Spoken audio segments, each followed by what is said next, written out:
ಪ್ರಗತಿ ಚಾನಲ್ಗೆ ಎಲ್ಲರಿಗೂ ಆತ್ಮೀಯವಾದಂಥ ಸ್ವಾಗತ ರೈತರೇ. ಇಂದಿನ ಜೋಳದ ಮಾರುಕಟ್ಟೆಯ ಬೆಲೆಯನ್ನು ನೋಡಿಕೊಂಡು ಬರೋಣ. ಇನ್ನೂ ಯಾರು ಹೊಸದಾಗಿ ನಮ್ಮ ಯೂಟ್ಯೂಬ್ ಚಾನಲ್ನ ನೋಡ್ತಾ ಇದ್ದರೆ ಸಬ್ಸ್ಕ್ರೈಬ್ ಆಗಿ. ನಾವು ಪ್ರತಿದಿನ ಮಾರುಕಟ್ಟೆಗಳ ಬೆಲೆಗಳ ಅಪ್ಡೇಟ್ ನೀಡ್ತಾ ಇರ್ತವೆ. ಈಗಲೇ ಚಾನಲನ್ನು ಸಬ್ಸ್ಕ್ರೈಬ್ ಆಗಿ.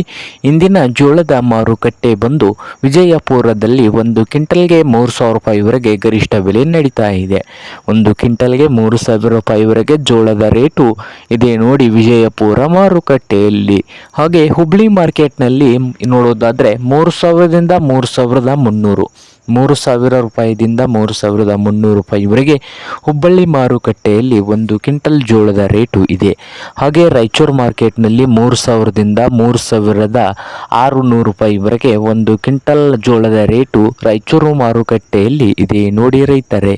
ಹಾಗೆ ದಾವಣಗೆರೆಯಲ್ಲಿ 2,900 ರೂಪಾಯಿದಿಂದ 3,200, 2,900ದಿಂದ 3,200 ರೂಪಾಯಿಯು ದಾವಣಗೆರೆ ಮಾರ್ಕೆಟ್ನಲ್ಲಿ 1 ಕ್ವಿಂಟಲ್ ಜೋಳದ ಬೆಲೆಯನ್ನು ಹೊಂದಿದೆ.